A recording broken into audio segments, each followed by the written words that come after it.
All right, guys, welcome back. Welcome back. Let's just dive in today. I've got two amazing guests. They wrote a phenomenal book called Girl Dad, and that dives into the dynamic discussing heart, mind, and spirit that our daughters have and faith. So let's jump into Girl Dad with the co-authors. We've got Jay and Rae Anne Payleitner. So welcome to the Journey of a Christian Dad podcast. It's so cool to have a daddy-daughter dynamic. Say, go ahead. No, we're good. What daddy-daughter dynamic on here. And it's funny. We haven't had as many female guests, so we're delighted to have you with us, Rae Anne. Well, it's wonderful to be here. I'm excited to kind of give a different perspective to your audience as we talk through our book. And Dan, yeah, good to hang out with you. And my daughter, always hanging out with love hanging out with my daughter. And Dan, you know what? We're talking to Christian dads. That's my jam. So let's get into it. Yeah, let's jump in. So I love the fact that your book has both perspectives, yours and Rae Anne's. We had a book on book author on, and it was called Thriving Girl Dads. And he wrote a chapter, and then the girls, each of his four daughters, wrote their reflection on the chapter and their memories and different things. It was really, really cool to get their individual perspective when you're reading it and you're thinking, I wonder what his daughters thought about all this. And then the answer's right there. So getting that other perspective was awesome. Well, Dan, our book, Girl Dad, didn't start out that way. The original book contract was just for me to write a book for dads of daughters. And I sent Rae Anne, Rae Anne was at West Point for a couple of years. Oh, cool. Playing softball. She hit the home run. If I can brag on her a little bit, she hit the home run that sent the Black Knights to the NCAA tournament. She hit a 3-run home run in the first inning of that championship game. But she blew her knee out and got a concussion, and it's a longer story. But she ended up at law school in Dublin, Ireland. Oh, wow. And she was there when I was writing this book. I had this book contract. And because I love her input, and I always give my kids a chance to make sure that I don't embarrass them or say something stupid in my books, I sent her this manuscript, and she started making notes. Rae Anne, pick up on that story there, how that happened. Oh, sure. So Dan, you have to understand, my dad started writing books when I was about 10 years old. He's up to number 38 now, all about mostly about parenting or being a husband, being a man, all those paths. And all the time we would, around our kitchen table, he would throw out some ideas, as I was growing up, as I was in middle school and high school. I'm going to interrupt here. My best-selling book is 52 Things Kids Need from a Dad. I'm sure that a lot of your listeners have that. Sold 200,000 copies of that. 52 Things Kids Need from a Dad. And I would be up to 36 or 37, and I would kind of be out of ideas, and I'd bring them to the kitchen table, and my kids had ideas. Nice. And so and then he wrote a few more 52s, right? He wrote 52 things daughters need from their dad, 52 things sons need from their dad, and 52 is a lot of ideas. And so we kind of had this dynamic where we would talk around the kitchen table, and we would help in whatever way we could. So this was not a new conversation with my dad asking me for help, but the difference this time was that we were in different time zones. We were not at the same kitchen table, and phone calls weren't exactly easy internationally at the time. So instead of talking through it, I decided, hey, you know what? He's asleep. It's 3 a.m. in Illinois right now. I'm going to just go ahead and write my responses. So I typed out, and while my dad can get to the point, he's a in and out kind of shorter chapter kind of author. I'm a little bit more long-winded. And so I wrote out these longer emails in response to the chapters he had sent me for this book. No way. Well, here's the point. I wrote these 10 brilliant chapters on how dads can pour into the lives of their daughters and be there for them. And I thought they were brilliant. I sent them to Rae Anne, and she and in the book, as you look, you go, Rae Anne has about 1,000 words or 1,500 words on the end of each chapter on why I was wrong. Or maybe better said, things I may have missed, or things I could have overlooked, or things, or maybe perspective. Rae Anne, perspective is a better word, maybe. Is that right? Yeah, I like to look at it, we say that, and there are literally a few times in the book where I say, hate to disagree with my dad, or my dad is wrong. So I don't want to undersell that, but I see it more as shifting context a little bit. Whereas my dad kind of gives these insights for fathers, I want to give them the perspective and context to be able to relate to their daughters' lives and how to use it effectively.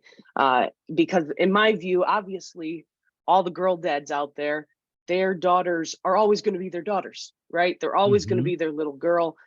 That will never change, no matter how old both of you get, right? That will never change. But I think it's also important for fathers to see their daughters as a complete person, right? See all the other things that they are. They're still your daughter, but they're when they're young, the potential that they have, the dreams that they have, and how the path that they choose, the possibilities there. And as they grow up, they're women, they're part of the world, they have all of these different ways that they can impact the world. And I kind of want to broaden each girl dad's perspective there and give them the context to be able to use the insights that my dad has to offer. So a couple things. You being a competitive athlete, I want to jump into that dynamic as well. As a man, obviously, I was a boy once. And so as I grew up, I imagined raising sons and playing sports and all that type thing. And I have two daughters, and I thank the Lord for them. So yeah, embracing them as girls, as women, and athletes, and appreciating all of the dynamics that are different between girls and boys is something that I'm really learning as I go. So it's a whole different, similar but very different dynamics when it comes to coaching girls sports teams, such as, hey, well, I've got the greatest glove in the world for you, sweetie. It fits perfect, like everything. No, Dad, I don't want that glove. Well, why? It's broken. It's the greatest. Oh, no. Well, it's ugly. Oh, that's something us guys really consider. The two differences, Dan, I got it. The two differences. I've coached. Rae Anne has 4 older brothers, so that speaks a lot into how she is and who she is. But the two differences that I found coaching boys and girls is that if a girl on a basketball team is having a feud with another girl, she will not pass her the basketball. But a boy will look right past that, and if it's good for the game, good for the competition of the game, he leaves it aside and will still pass his worst enemy a basketball. And also uniforms. Boys want uniforms that that look good, but also that leave them room for stretching and aren't constricting and such. Girls don't like baseball pants that make their butts look big. That's their biggest deal. Rae Anne actually wasn't in that category. She rose above that. But man, oh man, anybody who has coached girls, any man who's coached girls has seen both sides of that. Yeah. Well, and if I can just jump in here very quickly. Please do. Please do. In the defense of my friends and teammates throughout the years, I personally, again, I did have 4 older brothers. I had lots of friends who were both male and female growing up, athletes and non-athletes and such. And while I think in broad strokes, my father is correct there, and you are right, they prefer a more attractive glove, Dan, than an unattractive glove. I think there's also a little bit of the dramatic flair in the boys' sports as well. I think it just shows up a little bit differently, and maybe not on the court, but maybe in the old locker room a little bit too much. So I just want to throw that out there as an addendum to my there are some. Yeah. I got to see the Braves play the other day, and Acuna's got definitely a different, the whole team was on the field warming up, doing their thing in between innings, and then he shows up 3 minutes later. All right, we can go now. Right. We can go. I'm like, dude, where were you? I guess, how do you define dramatic? Yeah. Though that might be the real difference between the two different sets of athletes. Dan, you know what? I would love if people get a sense of this book, and maybe the way to do it, since we're talking about sports. One of the chapters, I mean, I've got a lot of chapters here that we worked on. Your daughter and her hopes and dreams. your daughters and her friends, your daughter and her boyfriends, your daughter and this broken world. But one of the chapters is your daughters and her teams and teammates. And yes, let's jump in there. Yeah, each chapter has I have 8 or 10 kind of insights for girl dads, and then the chapters end with Rae Anne giving some reality checks, or maybe doing some kind of Q&A kind of thing with dads. But let me just briefly go through the insights for girl dads in my chapter on your daughter and her sports. One, your daughter does not have to play sports. I know a lot of dads identify with their daughters through that. And one of my insights is your daughter does not have to play sports. But as soon as I say that, I go, well, you know what? Nah, she should. Make her play soccer for a season or two. Make her, do some tumbling on some gym mat someplace. Make her do some of that so she can test her abilities in that regard, because that's something that you don't want to miss. So, if she quits after a year or two, and by the time she's 8, she's not doing any more sports, just make sure she's doing other stuff like theater or music or other intellectual pursuits. So that's job one. Dad, don't live. Sometimes we live vicariously through our kids, both boys and girls. Let's make sure of that. Another insight for girl dads, and Rand, jump in here anytime you want to correct me or Dan. Going to games is just the beginning. You hear dads go, I haven't missed a game in 6 years. Well, you know what? That's not enough. It really is about what happens between the games and before or after the games, and doing the carpooling. And you know what? After a loss, maybe just shut up on the car ride on the way home. That might be the best way to do it. So let's stop there for just a critical moment. I know in the past, and everybody doesn't listen to every podcast of all time, but in the past, we've talked about the car ride home as being a critical moment. A lot of kids on sports teams, boys or girls, say the worst time of the entire week is the 5-minute car ride home from the sporting event. Win or lose. Win or lose. The worst part of the entire week is the car ride home from the event.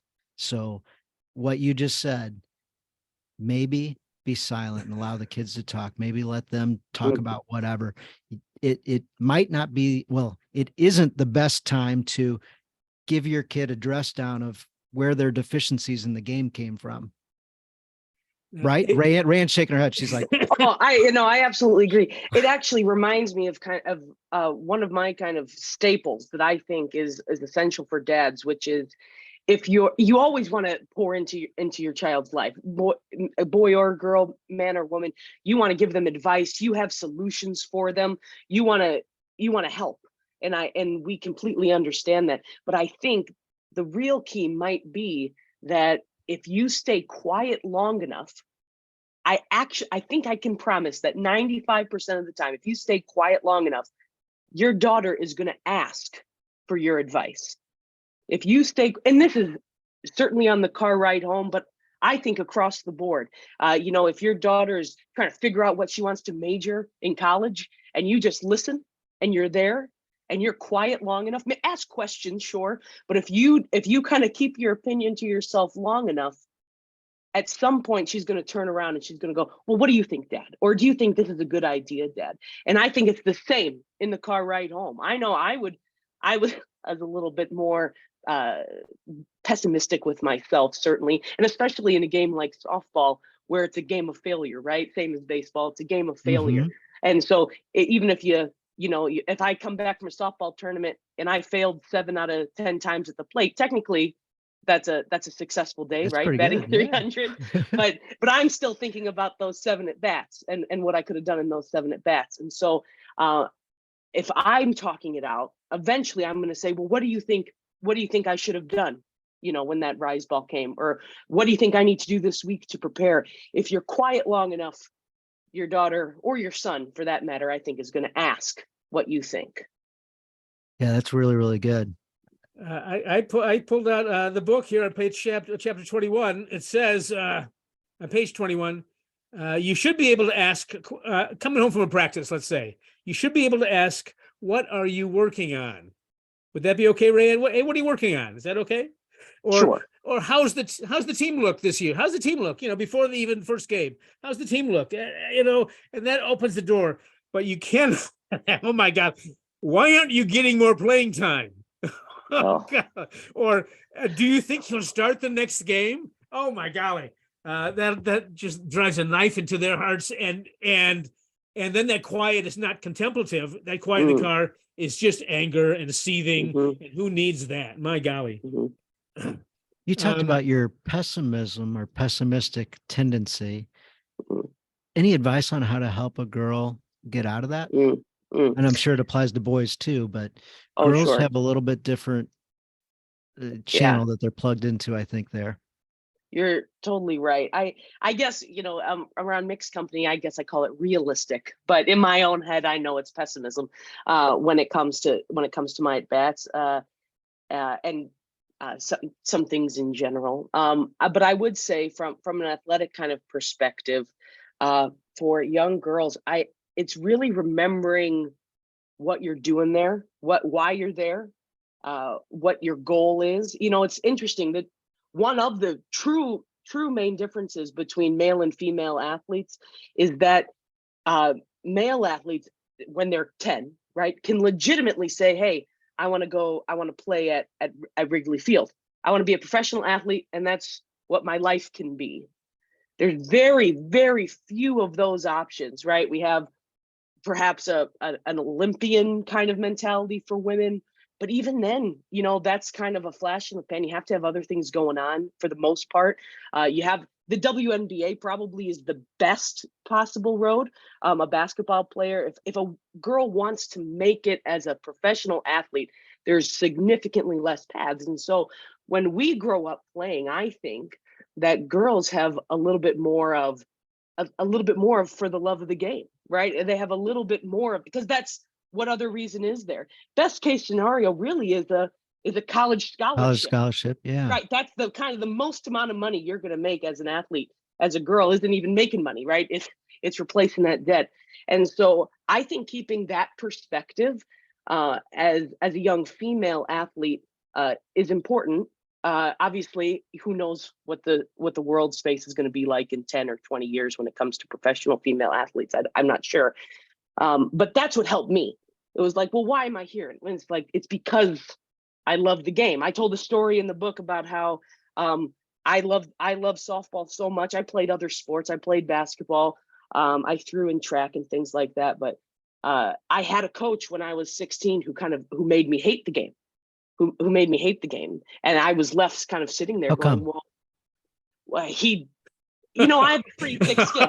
That's a great question. You don't want to know. It's a whole story. But I have a pretty thick skin, and it was just, he just kind of consistently broke me down for no apparent reason is really what it was. And now that I look back on it about 15 years later, I actually know what his life was like back then. I didn't know that. He was actually going through a pretty horrific divorce. And he was, the only time he saw his daughter, who was the other catcher on the team, was at practice for the most part for that period of time. And there was a lot of other factors at play. One of the other coaches has died. There was a lot of things at play that I didn't know when I was 16, right? But obviously there's his context, but the only context I had was what my experience was. But I took that on. I didn't say, hey, I want to quit this team. I didn't say, hey, I want to quit softball. But that was a really kind of evolutionary period for me, because I had to come back and go, well, why am I here? What am I working towards? And my dad, rightfully so, he didn't try to solve it for me. He was there when I wanted to talk about it. He saw what was happening because he was around, right? He was there. He saw the games. He drove me to practices until I could drive myself. It was like an hour-long drive to get to this place to practice, things like that. And because it was kind of that next level. And he didn't try to solve the problem for me. Credit to him, because he knew I also wasn't 12. You know what I mean? I was 16. I could handle it, and he knew I could handle it. But what he did for me is he reminded me of what I was doing. I still played very well that season, but it was more of an internal struggle. And what he did is he found the right team for me for the next year, and that team fostered my love of the game, and it reminded me of why I was there. But he was there with me through that process. So, very long story short, in terms of helping these young female athletes who might get disgruntled, or male athletes also for that matter, remember why you're there. I don't think there's a problem with being realistic, right? I don't think there's a problem with that when it comes to sports, because you got to get better. But remember why you're there, and remember that love of the game. What about positive compliments, reinforcement Mhm. versus the criticism, or the positive criticism, or the Yeah. opportunity to be better? Their know, opportunity, yeah. The constructive criticism. In that yeah. coach's instance, I kind of get it. He's going through a Mhm. rough time in his life, and he's Right. doing what he Right. thinks probably was going to help you get to the next level, and also allowing him a outlet. Yeah. Yeah, exactly. I'm going to jump in here and say that this proof, as I look back on Rae Anne's career, all her different teams and coaches, and this cruddy season, that God uses it all. The person that Rae Anne is right now, that season gave her a different vantage point, and maybe softened her heart to other situations in which there's a cruddy boss or a terrible situation. She got through it and she learned from it. So that's one thing you can do. In in those seasons, my 5 kids, some of them were bench warmers, and that same kid then 2 years later would be the star of the team. God uses it all. But I got this is just a little side story. I don't think I've ever told it out loud before, but I'm going to tell it. And Rae Anne, well, you have to listen to it. When Rae Anne was 10 or 11 or 12, she said that she said that she wanted to be on the Olympic softball team for play for the U.S. And then, as you know, if anybody knows the sport, follows Olympics, they doing the math. But when she was 18 or 20 or 22, whenever the Olympics would have been, they canceled it. They pulled softball from an Olympic sport. Yeah. And it's like 2012. So, I mean, so her dreams were dashed right there. She had no choice there. And then somehow through high school, and then she came home. She said, I'm going to the West Point. And she got into West Point, which is an unbelievable thing.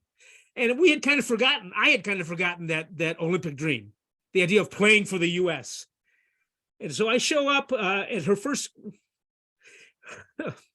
I show up at Rita and I drive to West Point, New York from Chicago up there, and we'll see her team, and the team lines up on the third base line, and they play the national anthem and they salute the flag, and I realized that my daughter is playing for the U.S. team.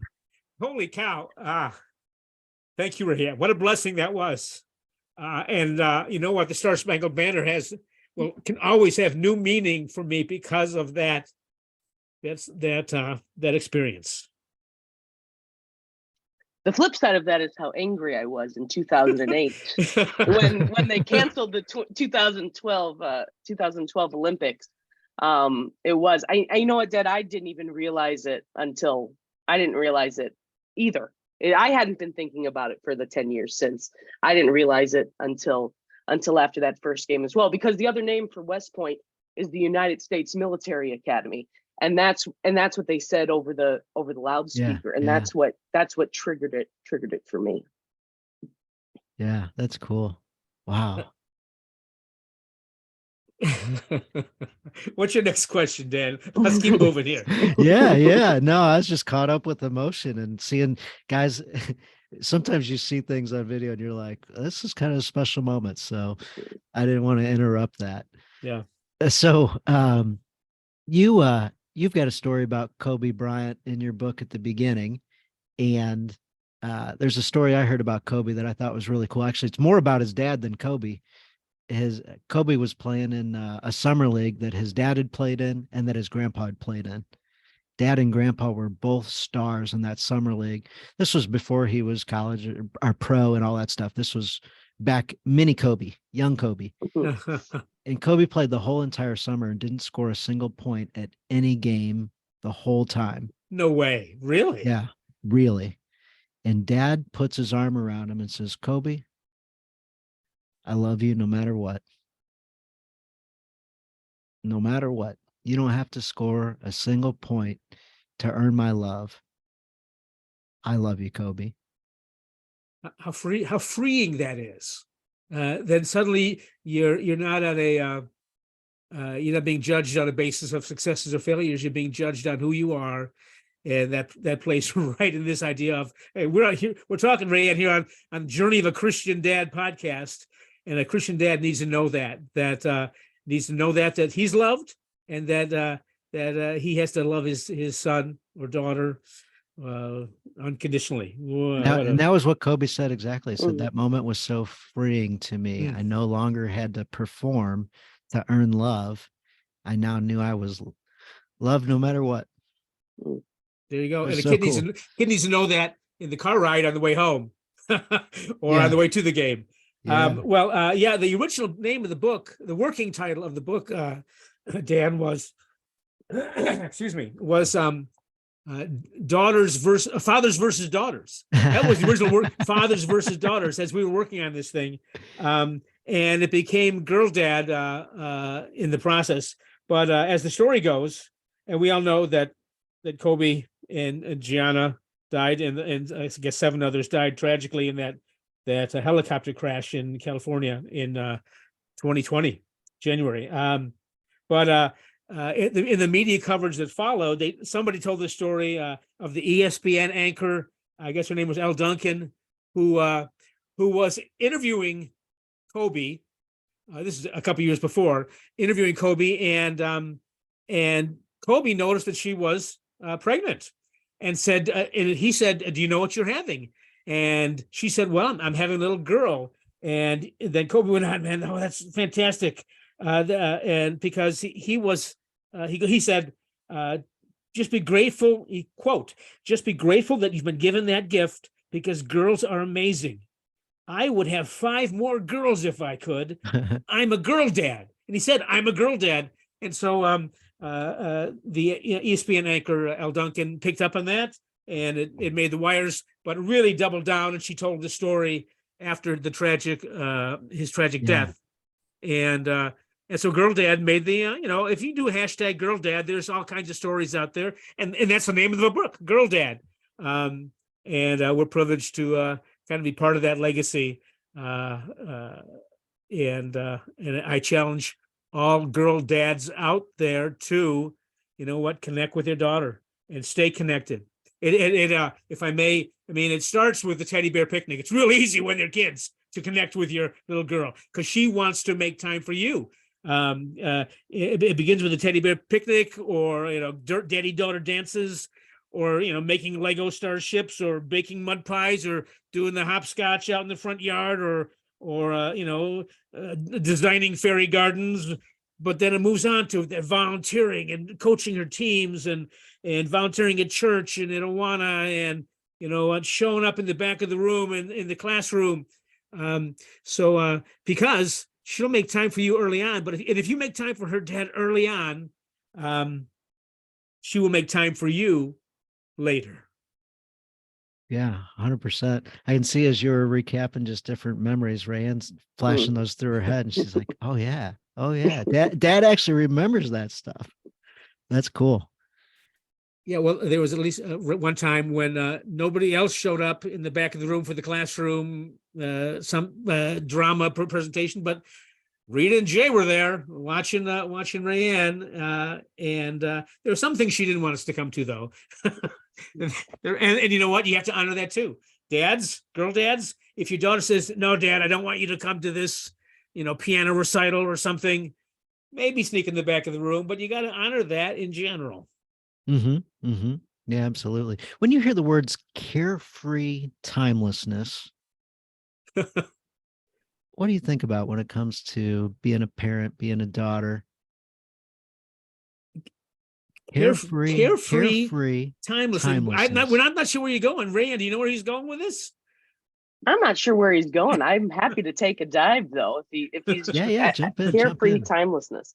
I think think that at least when I think of Carefree Timelessness in terms of a relationship between a father and a daughter, I think of how in each individual moment, if you find kind of that freedom with each other, if you find that little bit of friendship between each other, which is a big theme in our book, talking about developing that friendship over time, that you can kind of relax a little bit more. You can relax into that relationship, and that those moments become timeless because you both kind of submit to that moment of enjoying each other's company. Am I anywhere close, Dan? Yeah, Well, yeah, no, absolutely. I'm saying, Absolutely. So see, as I was hearing the hopscotch and the fairy garden Yeah. and the just different Yeah. things, well, us as except, men think no, achievement and let's get things done and let's do stuff and let's whatever. no, And then we see, I'm not there anything I don't think any of my time with Rae Anne was carefree. It was intentional. yes, I mean, yes. I was intentional. I have stuff to do. I don't have time to go out and draw and play hopscotch or draw chalk on the sidewalk. But to be intentional about it, and then when you get in the moment, it's carefree. It feels Yes, carefree. yes. But you have to choose. You have to be intentional about that. And I'm going back, Rae Anne. The story, one of the stories we tell in the book, is the idea of we had our movie. I mean, Rae Anne and I could watch You've Got Mail the movie You've Got Mail, Tom Hanks and Meg Ryan. We could watch that every week for forever, and we would just love it. We had we had our TV show. We had one that and dads, you know what? If you want to connect with your daughter, do that. Have our park bench, our booth at McDonald's kind of thing, so that you can go and there's a reason to connect. I have a friend whose wife doesn't like sushi, but his daughter does. So the two of them go out for sushi once in a while.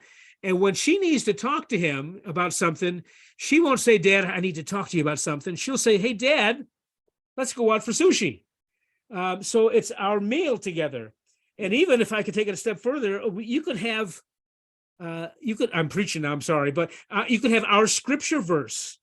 And it doesn't have to be, hey, this is our scripture verse, but maybe, find one. It could be, I thank my God every time I remember you. Or seek first his kingdom and his righteousness. All things will be given to you as well. And then you don't have to say the whole verse. Just say, hey, sweetheart, seek first. And she goes going out the door. Seek first. If you say that to you, if she knows you're talking about that longer verse, hey, seek first, or I thank my God for you, or every time I think of you, I thank God. There's ways to do that are not oppressive and like, oh, we have to spend time together and be that intentional. We can be carefree then, coming full circle on that concept. So maybe, Dan, that was a brilliant question you asked on how to be what was it? Carefree time together? What was that? Carefree timelessness. Carefree timelessness. There you go. That was a brilliant interview question, Dan, because we came full circle on. I'm sorry. Yeah, I just heard that as you're describing the childhood time with Rae Anne of, these are not typical, hey, let's go play hopscotch, daughter. This is daughter saying, this is my thing. I want to invite you into my world. And you just relax and sink into it and get to experience your daughter's creativity and beauty and brilliance and joy and things that maybe our rough edges as a dad need a little polishing and need a little, connection type thing. And so I constantly remind myself when I'm in a quote, air quotes, non-productive activity. We're not swinging a bat. Rae Anne, beauty, creativity, and brilliance. You've met Rae Anne. You know her well. There you go.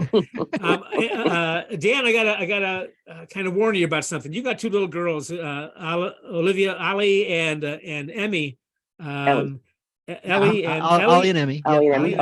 And they 10 and 11 or something like that. They still sit in your lap, don't they? Do they come and sit in your lap? Yep. Let me warn you, in 2 or 3 years, that's going to stop happening.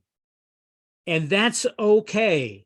You got to make sure that, and again, I talk to every girl dad listening now who's got these beautiful little middle school girls, and there's going to be a season of life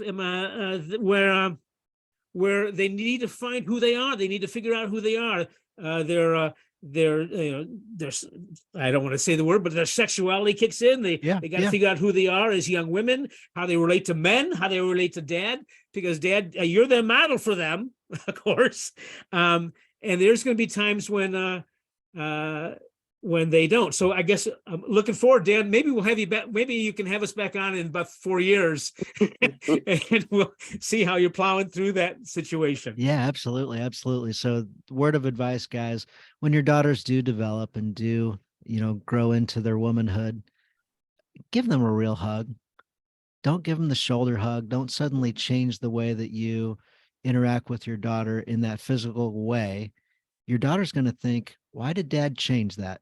Wow. Why is dad uncomfortable? Why is dad suddenly shifted the way he interacts with me in a different kind of way? I feel like something's wrong with me. So dads, when that time comes and you start feeling a little uncomfortable sometimes, things are changing.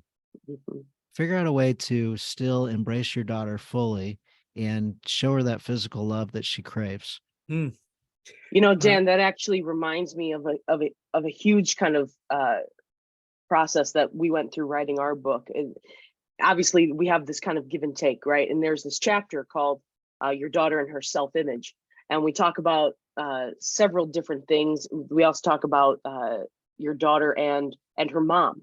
And there's this section that my dad writes, and he correct me if I'm wrong here, Dad, but one of his insights was, there are some things that are quote unquote mom only topics, right? And to just kind of be aware of those. And I come right back and say, no, we can't look at it that way.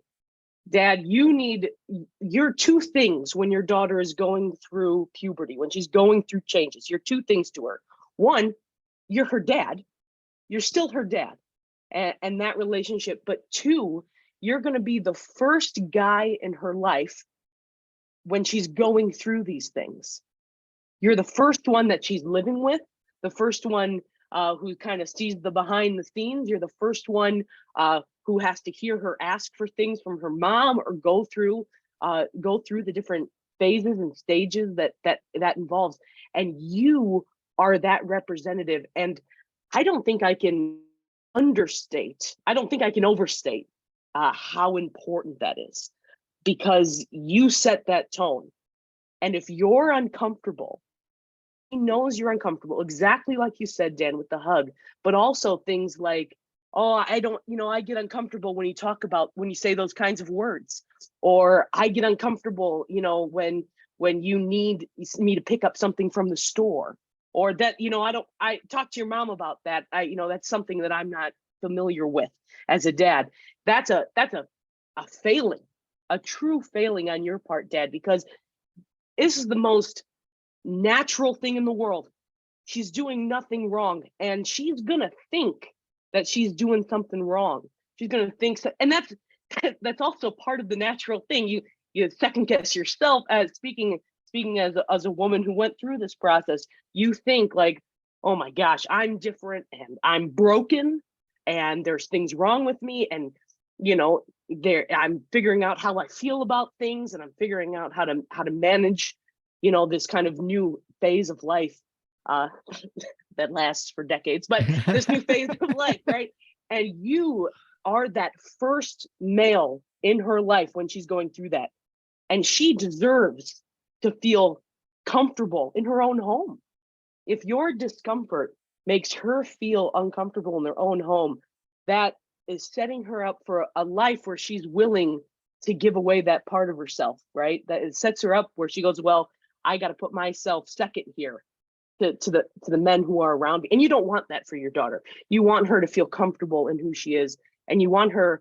If you as a girl, Dad, need to literally stand in front of a mirror and practice saying words like tampon or period. If you need to do that, you do it. Stand in front of a mirror and do it. If you need to kind of get a pep talk from your wife, you know what I mean? Do it.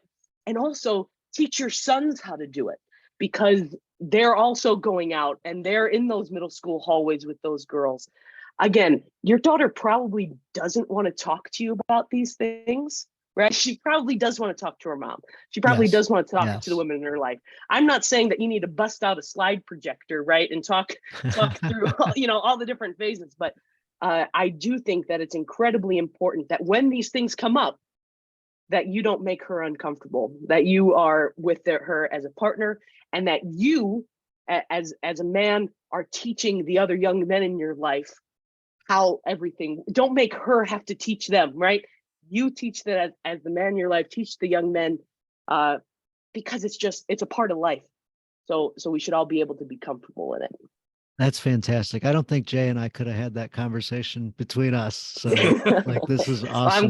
I'm glad I'm here then. And I love, as the men that are listening, they're like, I love the Mm. specific, stupid, basic advice of be comfortable with period and tampon. Yeah, Like, just very simple words to pronounce. However, I wrote a whole list, but I didn't want to get them to Yeah, turn yeah, off the yeah, podcast, yeah, right? yeah. So Like, they can It's in the find the whole book. list. It's in the book. You may turn Yeah. quickly away from that page, Yeah. but it's a valid point. Another resource for the guys, we're going to interview the guy that put this together, but there's a website out there called thesextalk.com, and he's interviewed experts on conversations around that. It's not one single talk, it's a series of conversations. So don't think that it's the talk, it's a series of talks. But anyway, we're going to have him on coming up in a few more episodes. So a really good resource.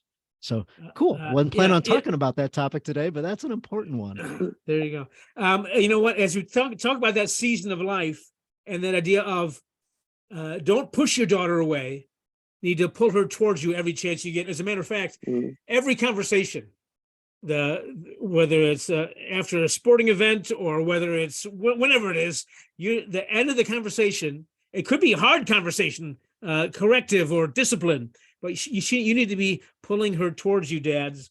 You know what?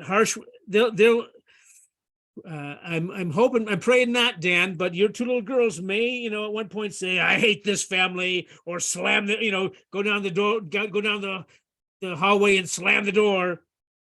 And you can't let that conversation end that way. There are things you can do, things you can say. Give us examples. If she slams that door, you literally need to go to her door, knock on it. Maybe don't even expect for her to answer you at all, but say, sweetheart, Emmy or Rae Anne or Chloe or whatever her name is, sweetheart, I hate it when we argue. I hate it when it gets this way because I love you so much. You need to know that I would die for you. You need to know that we're going to get past this. If there's something I can do for you, let me know. I love you so much. And they just walk away. She won't respond. She probably won't, but she needs to know that. And by the way, Dad, at that moment, if you need to offer, or earlier or later, if you need to offer some kind of an apology, we mess up too. We mess up too. And if you can be the kind of dad who can look back and say, man, I went too far with that, or, I shouldn't have asked you. You know what, sweetheart, I'm so sorry even asking you about this, or because I know that's something that you're working on. So the apology, not like I'm the worst dad in the world, but just this little gentle, sweetheart, it breaks my heart. That kind of attitude of that you we're looking for this opportunity to get back and pull her close to you versus pushing her away. Make sense? Yeah, absolutely makes sense for sure. Rae Anne, you mentioned girl and mom dynamic. Have you got any keys from maybe us husbands should be aware of, or, even divorced dads be aware of from what might be some things to encourage or to open up or maybe even discourage moms and daughters? Actually so I have these reality checks, which is often where I disagree with my dad. That's one of the kinds of sections I have. Then I have a section called About My Dad, which in different ways I give a story about Jay and give some context there so they can understand a little bit more about the guy that they're reading from. But I have this other section, this other type of section that's in each of the chapters called Hey Rae Anne, where I kind of fictionalize a dear Dear Alice, or I forget, Dear- like one of those Dear columns. Abby type column. Dear Yeah, Abby yeah. type thing, yeah, where I kind of fictionalize a question that a dad might ask, and then I do my best to answer. And there's two at the end of the my daughter, your daughter and her mom section. One is, I'm going through a bitter divorce. It's contentious. It's hard. It's, there's some anger there. And I don't know what to do. There's no solution for the marriage, but I want what's best for my daughter. And then there's another one talking about, there's this secret war happening in my house, and I don't know what's happening. I'm scared, and I don't know what I'm supposed to do. This would be a question that a dad is asking Rae Anne. Oh yeah, we're Rae Anne, there's all this war in asking my that house. question, and we're hanging on the edge of Right. our seat for the answer right now. Well, two answers. The answer to the first question, in kind of in a shorter way, of the kind of contentious divorce, right, is to remember, right, that your daughter is obviously going through this divorce as well. Your daughter is a part of this, and she's going to mourn. She gets to mourn. She is allowed to mourn the loss of her family as she knew it. She's allowed to mourn the loss of really the greatest example of love that she has to date. She's allowed to mourn that. And it's your job as dad, one, to remember that your soon-to-be or your ex-wife is still your daughter's mom. And how you speak about that woman will teach your daughter several things. One, it will teach her how she can expect men to talk about women who they disagree with, who have gone through battles. It will teach her what you have in your heart. Do you really want your daughter to be witness to real hatred in you? Because I've seen it. I've seen it. I'm a part of that generation where half of the kids in my third grade class had divorced parents, right? I had friends growing up who had two different sets of luggage, right? And depending on which weekend it was, or if it was a Wednesday, who they were going home with that day. And it's a part of life. That's a whole different subject matter of, when a divorce should happen, or I'm not going to certainly get into that. But when it comes to the perspective of your daughter, you show her what's in your heart. And second, your ex-wife is going to be around, right? She's not going anywhere. Nope. You have a child together. That's going to be that's going to be graduation parties. That's going to be birthday parties. That's going to be drop-offs and pickups. That's going to be grandchildren and weddings and all sorts of stuff. And so while there is that pain between the pair of you, I think actually the easiest solution is to just remember your daughter. The easiest solution on the way through that is to remember your daughter. The other side of that, when you're in that marriage and you feel that silent war happening in your house, when you feel, I don't know, I can hear a pin drop, or I have this battle going on and I don't know what it's about. I don't understand it, but it's definitely happening. I see it as you have to be on your wife's side, for lack of a better term. Even if your daughter might be right, even if you could battle it out behind closed doors, that's fine. If you and your wife need to have a conversation, go behind your bedroom door when your daughter's at practice and talk it out. See, like, hey, what's going on, and open up those lines of communication. But you have to have a united front when it comes to your daughter. You have to be together as a pair, because even if she goes, Dad, why aren't you on my side? Why, I know you agree with me on this, even if they can, sense it. Like, she will be better off in the long term if she sees that you stand by your wife. She will be better off in how she relates to marriage, how she relates to the pair of you. She knows that she can't get in between you guys and play you off each other. That will treat her better moving forward. But feel free to have that battle with your wife behind closed doors. But it's probably not a fight that you even fully understand. Right. It's so funny. And that's okay. I was only out of the room for 10 seconds. What is happening behind me? Yeah, that's exactly. And that's okay. It's okay that you don't understand it. It probably isn't worth to try to understand it until you talk to your wife, right? Yeah, Don't, yeah. and it's not simple, right? It's not, so don't say things like, well, oh, who cares? Or, well, you guys just, oh, it'll make it so much worse. So just be quiet. That's my best advice until you can talk to your wife and figure it out. Maybe you get to be the mediator. What a gift that would be, right? To be able to bring some peace back. But more than likely, they need to sort it out, and they will. There's a classic love-hate relationship that happens between moms and daughters that are teenagers, right? And that just is like a pendulum swinging back and forth from love to hate and love to hate. And it's not really hate, but Right, just right. that kind of vitriol. And it's better to not get caught up in it as dad, right? Just don't get caught up in it. But when the dust settles, your daughter needs to know that you are on your wife's side. 100% for sure. Mhm. Great advice there.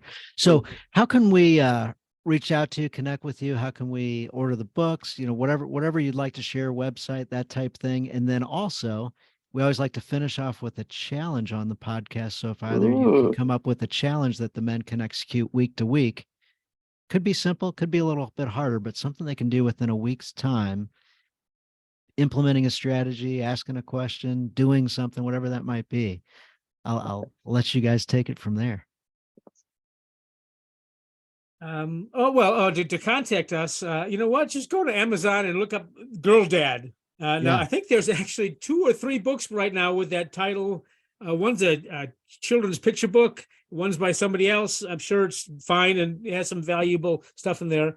But look for the one with both our names on the cover, Rae Payleitner and Rae Anne Payleitner. It's what a privilege that is. Again, I've written 38 books, but to write one with your daughter, oh my golly, what a privilege that was. And this is Rae Anne's first book, so let's make it be a success. Yeah. A success. Type some emails and became an author. There you go. Well, a little more than that, but okay. Yeah, exactly. But also, of course, my website, Rae Payleitner.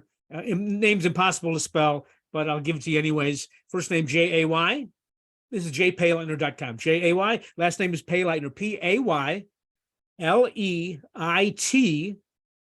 Payleitner.com. Jaypayleitner.com. And I've been around long enough that even Google will correct that. I think if you get it pretty close. There you go. So that'd be great. And again, all kind of other books on husbands and for husbands and dads and conflict resolution and Bible studies and things like that. And the biggest lesson I need to share that I've learned through all this was that it can get, guys, girl dads, it can keep getting better and better. I mean, for a while, I was kind of scared of losing Rae Anne because we were losing touch a little bit, and I got caught up in my own work and such. But that realization that you will always be her dad and keep pouring into her life. And then there's this way crazy idea that she's going to surpass me. Rae Anne has surpassed me in many areas of life and beauty and wonder and challenge. I mean, I never went to law school in Ireland. Oh my golly. And I can ask her and she could teach me things. And then she allows me to teach her things too. So that would be my biggest takeaway. So Dan, I guess your if I can piggyback on that, the idea of your challenge for dads would be maybe to